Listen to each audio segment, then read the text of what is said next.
Hello बच्चों, बातों को सुनिए। क्लास 11 हम लोग फर्स्ट एनसीईआरटी की एक यूनिट केमिकल बॉन्डिंग नामक अध्याय से संबंधित जानकारी लेना शुरू करेंगे।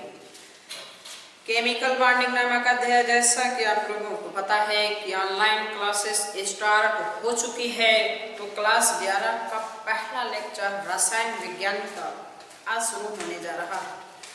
किस अध्याय का शुरू होने जा रहा है? रसायन विज्ञान।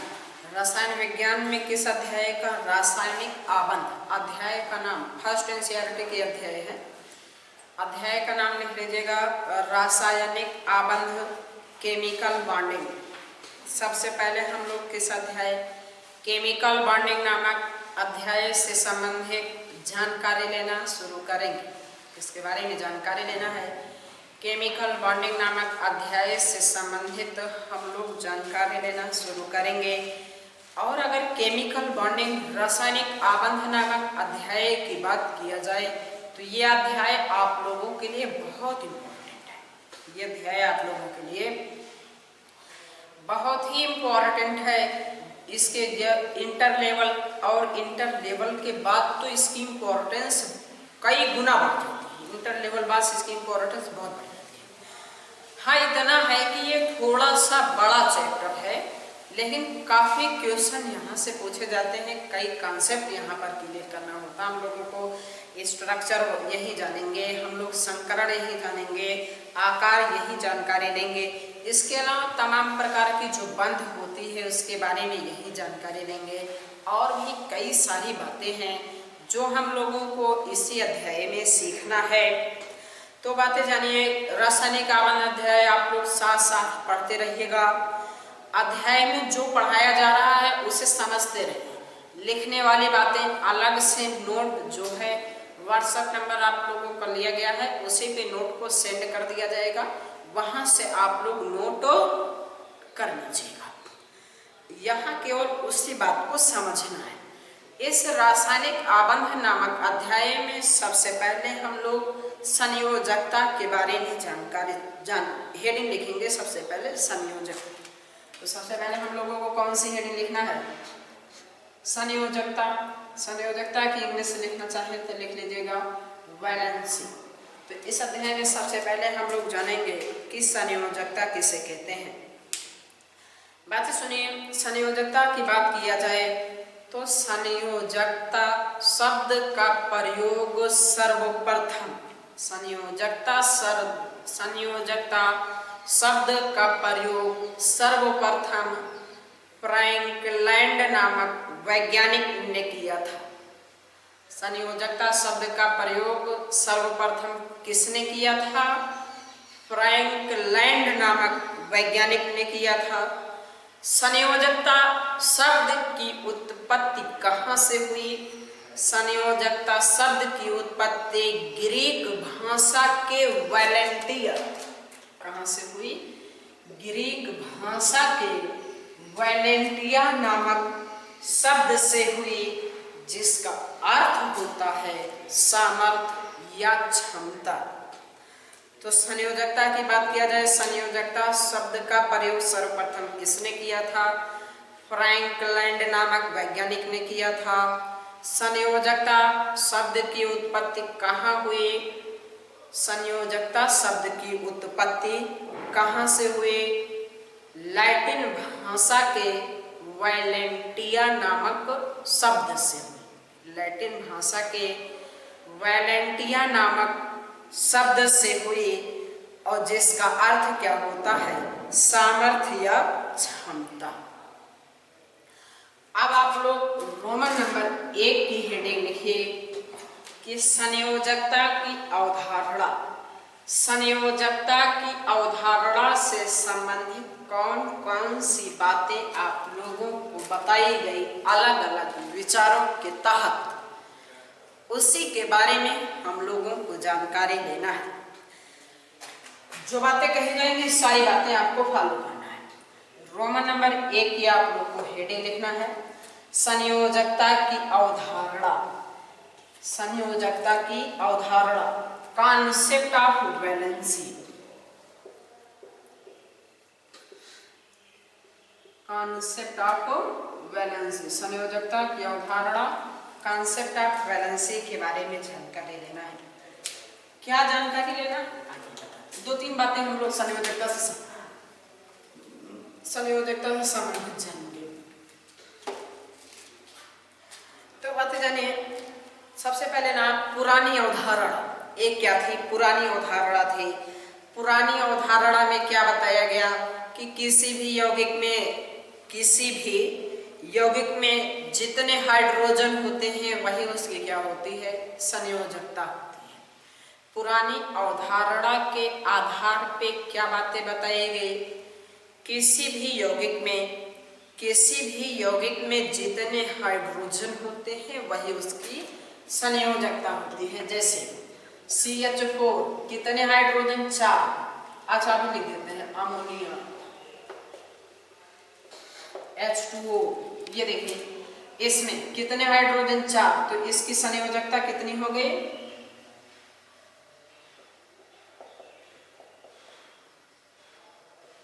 इसकी संयोजकता हो गई 4। कितने हाइड्रोजन? 3, तो संयोजकता 3। कितने हाइड्रोजन? 2, तो संयोजकता कितनी हो गई? 2 हो गई। पुरानी अवधारणा के अनुसार संयोजकता को लेकर के क्या बात बताई गई कि किसी भी यौगिक से जितने हाइड्रोजन जुड़े होते हैं वही उसके संयोजकता हो जाती है। इसके अलावा फिर क्या आया? इलेक्ट्रॉनिक विन्यास। कौन सी अवधारणा आई? इलेक्ट्रॉनिक विन्यास की अवधारणा आई। इलेक्ट्रॉनिक विन्यास की अवधारणा क्या है कि किसी के बाहरी कक्षा में जितने इलेक्ट्रॉन होते हैं वही उसकी क्या होती है? संयोजकता होती है। बाहरी कक्षा में जितने इलेक्ट्रॉन होते हैं वही उसकी क्या होती है? संयोजकता होती है।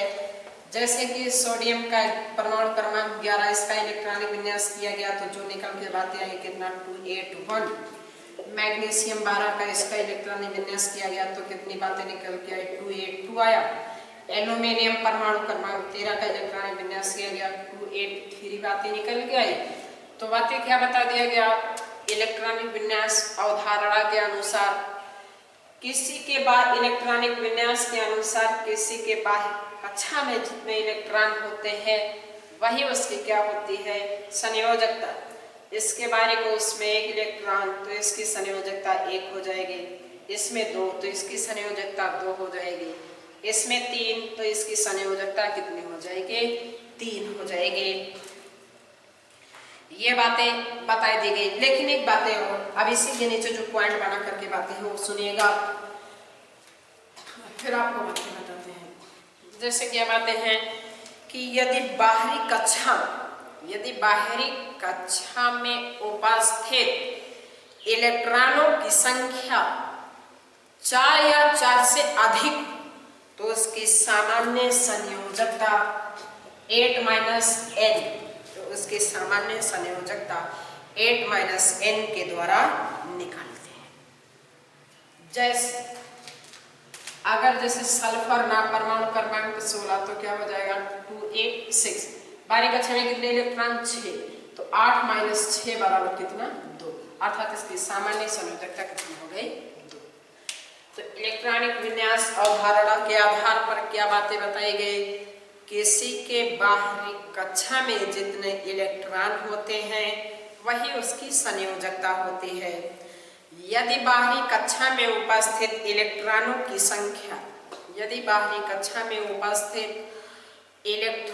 संख्या 4 या 4 से अधिक होती है तो उसकी सामान्य संयोजकता 8 - n के द्वारा निकालते हैं।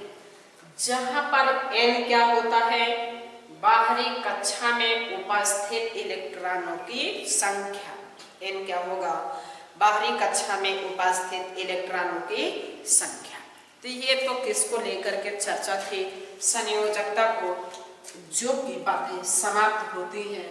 अब आप लोग रोमन नंबर 2 की हेडिंग लिखिए। रोमन नंबर 2 की हेडिंग लिखिएगा, संयोजकता की इलेक्ट्रॉनिक अवधारणा। रोमन नंबर 2 की हेडिंग क्या लिखना है? संयोजकता की इलेक्ट्रॉनिक अवधारणा, electronic concept of valency, electronic concept of valency heading लिखना होगा। इंग्लिश वाली बातें जरूर लिखते रहिएगा, या इसी को क्या कह लिख दीजिएगा शॉर्टकट में नहीं, इसी को दूसरा नाम ऑक्टेट रूल। ऑक्टेट रूल संयोजकता की इलेक्ट्रॉनिक अवधारणा या ऑक्टेट रूल, ये भी बातें उसमें दर्शा दीजिएगा। अब बातें सुनिए, संयोजकता की अवधारणा से संबंधित क्या बातें प्रस्तुत की गई, या इसी को क्या कहते हैं ऑक्टेट रूल, ऑस्टक नियम। बात समझिए, लुईस और कासल दो वैज्ञानिक थे। लुईस और कासल नामक वैज्ञानिक, कौन वैज्ञानिक? लुईस और कासल। लुईस और कासल नामक वैज्ञानिक ने 1916 में, लुईस और कासल नामक वैज्ञानिक ने 1916 में रासायनिक आबंधों की प्रकृति की, रासायनिक आबंधों की प्रकृति की व्याख्या करने के लिए संयोजकता का एक सिद्धांत प्रस्तुत किया। संयोजकता का एक सिद्धांत प्रस्तुत किया जिसे संयोजकता का इलेक्ट्रॉनिक सिद्धांत या ऑस्टक नियम कहते हैं। संयोजकता की अवधारणा से संबंधित क्या बातें प्रस्तुत की गई, एक बार फिर से बातें सुनिएगा।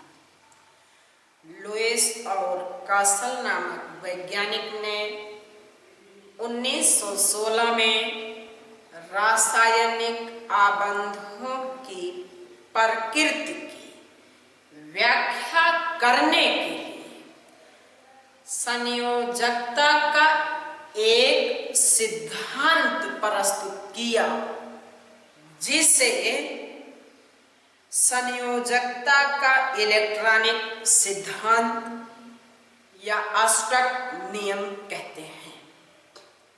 क्लियर है ना? कि एक बार और रिपीट करें? चलिए एक बार और कर देते हैं।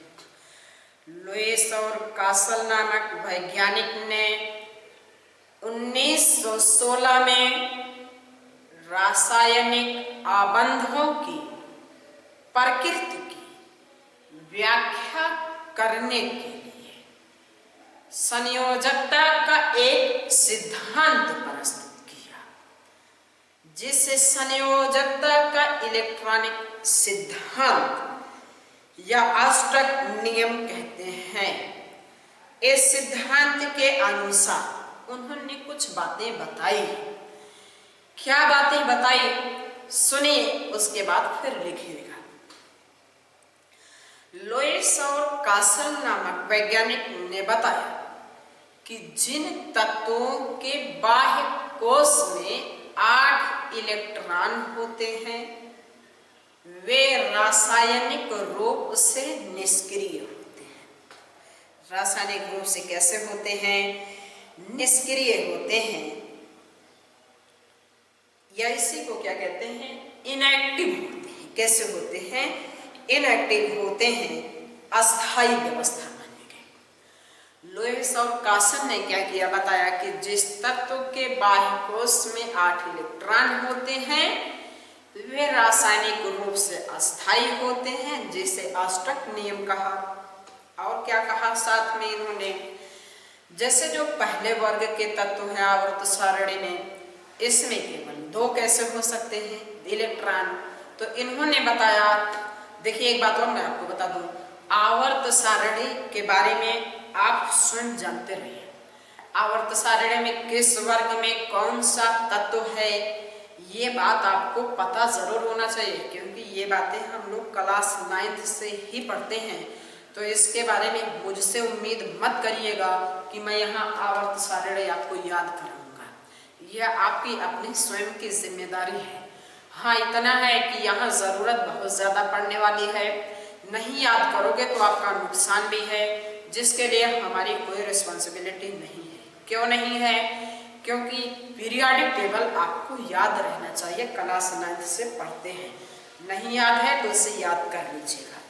तो आवर्त सारणी में पहले वर्ग के जो तत्व होते हैं उनके बाह्य कोश में एक इलेक्ट्रॉन होते हैं, सिर्फ ड्यूप्लेट बनाते हैं। तो लुईस और कासल ने बताया कि पहले वर्ग के जो तत्व होते हैं ये तभी अस्थायी होते हैं जब क्या होता है, उनका ड्यूप्लेट क्या हो जाए, ड्यूप्लेट, मतलब कि उनके बाह्य कक्षा में 2 इलेक्ट्रॉन हो जाते हैं तो वे क्या हो जाते हैं, अस्थायी हो जाते हैं।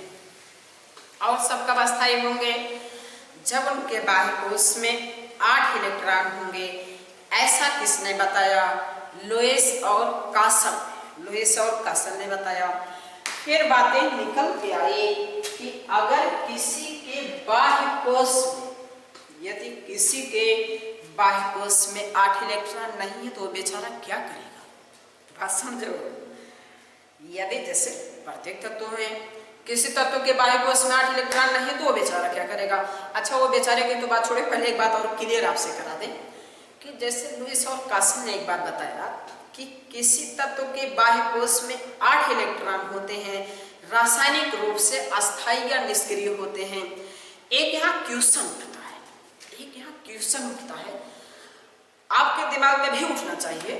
देखिए, केवल रट के हम लोग नहीं पढ़ते हैं, प्रत्येक बातें स्पष्ट होना चाहिए, एक एक शब्द स्पष्ट होना चाहिए, क्योंकि यहाँ सिर्फ और सिर्फ आपको रटाया नहीं जाता है, सिखाया जाता है। तो आप ये जानिए कि इन्होंने क्यों कहा 8 इलेक्ट्रॉन होते हैं। अरे लुईस और कासल को ये भी तो कह देना चाहिए था, अगर आपके दिमाग में क्वेश्चन उठे, जैसा कि मेरे दिमाग में उठ रहा है कि लुईस और कासल को ये भी कह देना चाहिए, यार 5 इलेक्ट्रॉन है तो ही अस्थायी मान लो, 6 को अस्थायी मान लो, 7 को मान लो, 5 को मान लो, 4 को मान लो। क्या इन्हें पड़ी थी कि ये 8 को कहे अस्थायी होगा। बस समझो, इन्होंने क्यों कहा कि 8 इलेक्ट्रॉन होगा तभी अस्थायी होगा। अरे भाई, मैं 7 को नहीं ले सकता, 6 को नहीं ले सकते। अब भाई कंडीशन लगाती है, नहीं ले सकते, लेकिन क्यों नहीं ले सकते भाई, 8 को कह दे, 8 को ना कहे होते, 7 को कह दिए होते। सुनिए, मैं बताता हूँ क्यों। ऐसा इन्होंने इसलिए कहा कि 8 इलेक्ट्रॉन होंगे तभी अस्थायी होंगे, क्योंकि इन्होंने अध्ययन किया आवर्त सारणी का अध्ययन किया, तो उसमें देखा इन्होंने कि जो 8वें वर्ग के तत्व, किस वर्ग के, आवर्त सारणी में 8वें या 18वें या 0 वर्ग के जो तत्व हैं, हीलियम को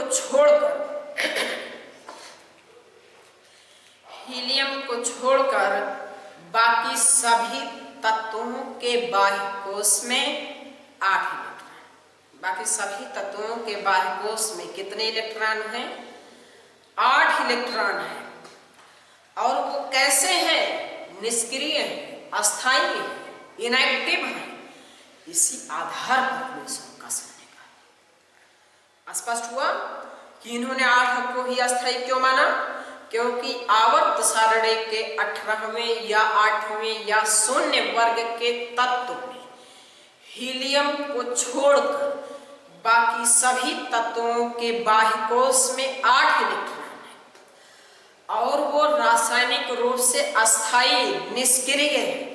इसी आधार पर लुईस और कासल ने बताया कि जब किसी तत्व के बाह्य कोश में 8 इलेक्ट्रॉन होगा तो वो रासायनिक रूप से अस्थायी होगा। इतना क्लियर? ठीक। अब फिर क्वेश्चन उठता है, क्या क्वेश्चन उठता है कि जिसके बाह्य कोश में 8 इलेक्ट्रॉन नहीं होंगे वो बेचारा क्या करेगा। तो सुनो, बेचारा क्या करेगा, अस्थायी होने का प्रयास करेगा। और क्या करेगा, बस समझो, किसी के बाह्य कोश में 8 इलेक्ट्रॉन है तो बेचारा क्या करेगा, अस्थायी होने का प्रयास करेगा। अब अस्थायी होने का प्रयास करेगा तो कैसे करेगा, रासायनिक बंध के द्वारा। किसके द्वारा करेगा, रासायनिक बंध के द्वारा करेगा। रासायनिक बंध के द्वारा करेगा। अब रासायनिक बंध में कितने, 3 प्रकार के रासायनिक बंध के बारे में हम लोगों को जानकारी लेना होगा। तो हम लोग जानेंगे कि 8 इलेक्ट्रॉन नहीं होते हैं तो ये रासायनिक बंध कैसे बना करके अस्थायी हो जाते हैं। तो इसमें नंबर 1 बातें आपको क्या लिखना है कि जिन, एक तो इतनी बातें हेडिंग लिखे, अब हेडिंग के बाद क्या लिखना बातें सुने, फिर से रिपीट कर देते हैं पूरा। तो हेडिंग के जस्ट बाद लिखना है कि लुईस और कासल नामक वैज्ञानिक ने 1916 में रासायनिक आबंधों के प्रकृति की व्याख्या करने के लिए संयोजकता का एक सिद्धांत प्रस्तुत किया, जिसे संयोजकता का इलेक्ट्रॉनिक सिद्धांत या अष्टक सिद्धांत कहते हैं। इस सिद्धांत के अनुसार नंबर 1, जिन तत्वों के बाह्य कोश में 8 इलेक्ट्रॉन होते हैं वे रासायनिक रूप से निष्क्रिय होते हैं, क्योंकि 8 इलेक्ट्रॉन विन्यास या अष्टक विन्यास एक अस्थायी व्यवस्था होती है। इसलिए अक्रिय गैस तत्व निष्क्रिय होते हैं। इसीलिए अक्रिय गैस तत्व निष्क्रिय होते हैं। जब प्रथम कोश ही बाह्य कोश होता है, जब प्रथम कोश ही बाह्य कोश होता है तो 2 इलेक्ट्रॉन या ड्यूप्लेट एक अस्थायी व्यवस्था होती है। तो 2 इलेक्ट्रॉन या ड्यूप्लेट एक अस्थायी व्यवस्था होती है। नंबर 2, जिन तत्वों के बाह्य कोश में 8 इलेक्ट्रॉन नहीं होते वे रासायनिक संयोग के द्वारा अपने निकट के अक्रिय गैस तत्व की अस्थायी अष्टक संरचना प्राप्त करने का प्रयास करते हैं, जिसकी व्याख्या रासायनिक आबंध द्वारा की जाती है। यहाँ तक की बातें कंप्लीट होती हैं।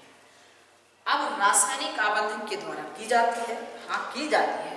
अब वो कौन कौन से रासायनिक आबंध हैं, इसी के बारे में 1 बाय 1 करके हम लोगों को जानकारी लेना है, जिसके लिए आप लोग अब कैपिटल ए नंबर की हेडिंग लिखिएगा। कैपिटल ए नंबर की हेडिंग आयनिक या वैद्युत संयोजी आबंध। आयनिक या वैद्युत संयोजी आबंध। इंग्लिश जरूर लिख लीजिएगा, मैं बार बार आप लोगों से कह रहा हूं, उसे इग्नोर नहीं करने को।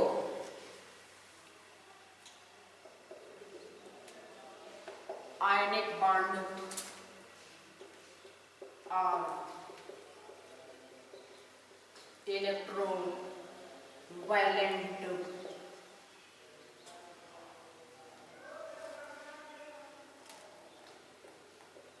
आयनिक बॉन्ड और इलेक्ट्रोवैलेंट बॉन्ड। आयनिक बंध किसे कहते हैं, इसी के बारे में हम लोगों को डिस्कशन करना है, तो बातें सुनिएगा। आयनिक बंध कब बनता है? 2 परमाणुओं के मध्य इलेक्ट्रॉनों के स्थानांतरण से, ध्यान रहेगा, इलेक्ट्रॉन के स्थानांतरण से 2 परमाणुओं के मध्य इलेक्ट्रॉनों के स्थानांतरण से जो बंध बनता है उसे आयनिक बंध कहते हैं। 2 परमाणुओं के मध्य इलेक्ट्रॉनों के स्थानांतरण से जो बंध बनता है तो उसे आयनिक बंध कहते हैं। और अब क्या होगा, स्थानांतरण कैसे होते हैं, बातें समझिएगा, ठीक है। जैसे ये क्या है, सोडियम परमाणु है, ये क्या है, Cl परमाणु। इसमें क्या इलेक्ट्रॉनिक विन्यास 281, इसका क्या होगा 287। इसके बाहरी कक्षा में कितने इलेक्ट्रॉन हैं, 1 इलेक्ट्रॉन। इसके बाहरी कक्षा में, मैं ये नहीं कह रहा हूँ संयोजकता, इलेक्ट्रॉन की बात मैं कर रहा हूँ। बाहरी कक्षा में कितने इलेक्ट्रॉन, 7। बाहरी कक्षा में कितने इलेक्ट्रॉन, 7 इलेक्ट्रॉन। 1 2 3 4 5 6 7। अब यहाँ देखिए, न अस्थाई ये है, न अस्थाई ये है। अगर इसके बाहरी कोश का एक इलेक्ट्रॉन निकल जाए और इससे एक इलेक्ट्रॉन मिल जाए तो दोनों अस्थाई हो जाएगा कि नहीं? अरे लुईस और कासल ने यही तो बताया जी। अस्थाई कब होगा? जब बाह्य कोश में 8 इलेक्ट्रॉन हो जाए। इसके ये है, यहाँ भी अगर एक इलेक्ट्रॉन मिल जाए अस्थाई हो जाएगा। तो ये सोडियम अपने एक इलेक्ट्रॉन को क्या करता है, Cl को दे देता है, जिसके द्वारा ये देखिए क्या होगा, सोडियम पर क्या आएगा प्लस, Cl पर क्या आएगा माइनस।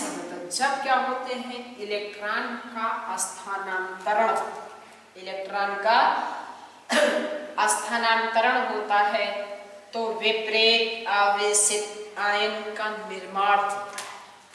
जब क्या होगा, इलेक्ट्रॉन का स्थानांतरण होता है तो विपरीत आवेशित आयन का निर्माण होता है।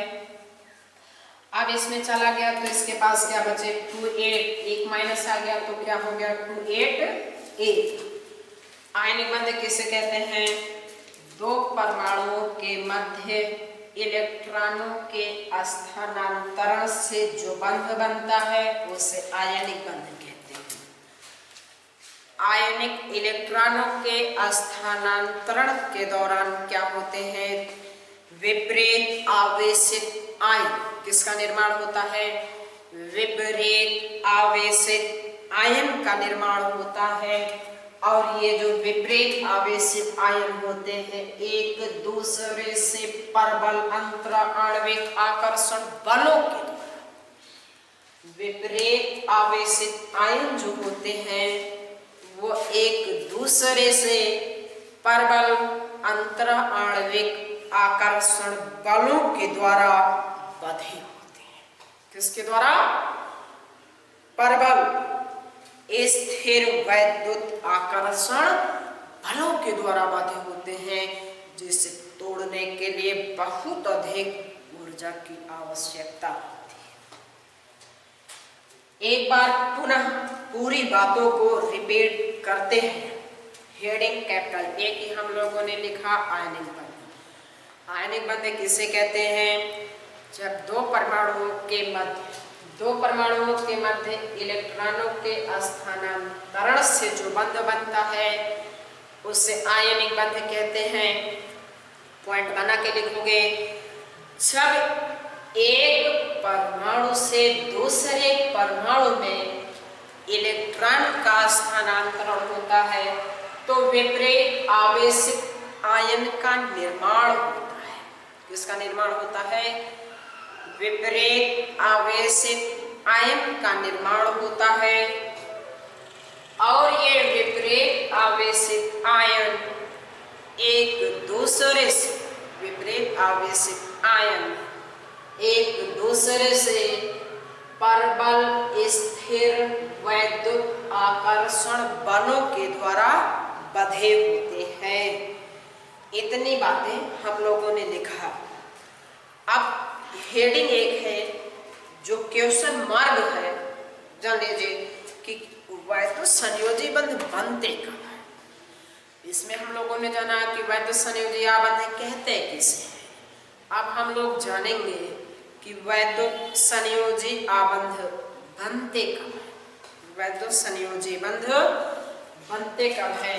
तो आप लोग एक हेडिंग लिखिएगा, वैद्युत संयोजी आबंध। वैद्युत संयोजी आबंध कब बनते हैं? वैद्युत संयोजी आबंध कब बनते हैं? एक हेडिंग लिखिएगा। अब बातें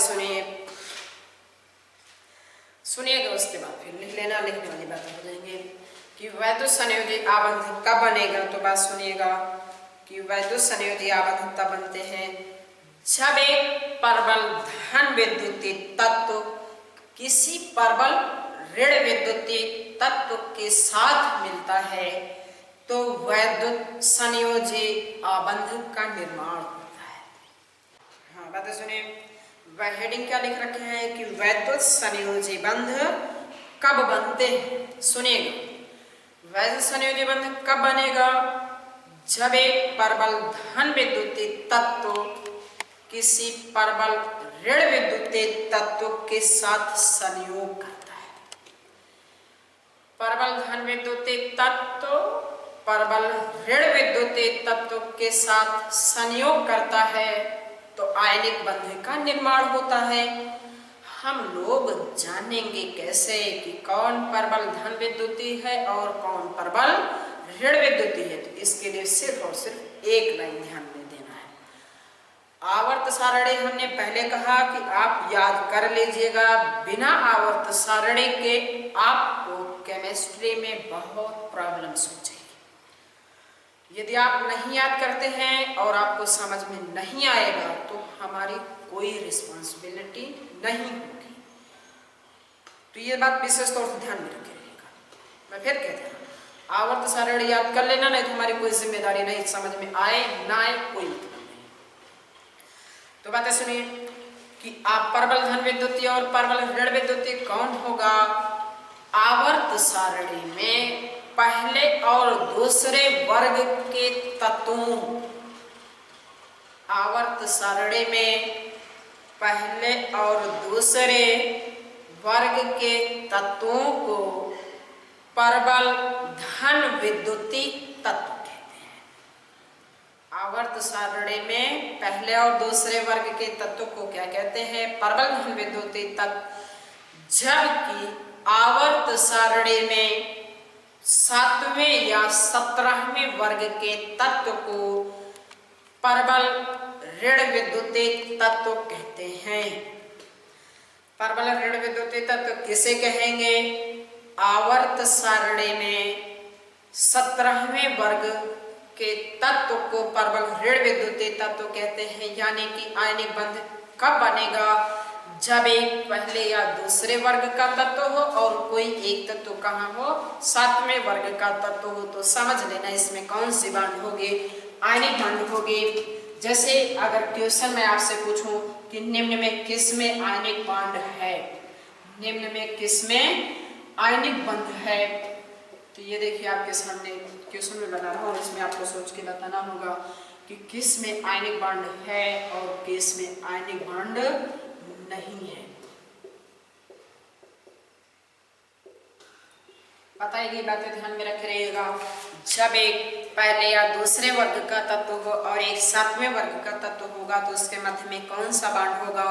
आयनिक बांड होगा। इसमें से किसके में आयनिक बांड पाया जाएगा? तो किस में पाया जाएगा? डी वाले में। क्यों? क्योंकि ये दूसरे का है और एक 7वें का। आपसे बताया गया पहले या दूसरे वर्ग का एक तत्व हो और एक 7वें का, तो क्या होगा? आयनिक बांड होगा। इस टाइप के क्वेश्चन स्टेट लेवल के एग्जाम जैसे कि पॉलिटेक्निक जो होता है उसमें पूछे जाते हैं। 2013 में, हाँ 2013 में नहीं जी,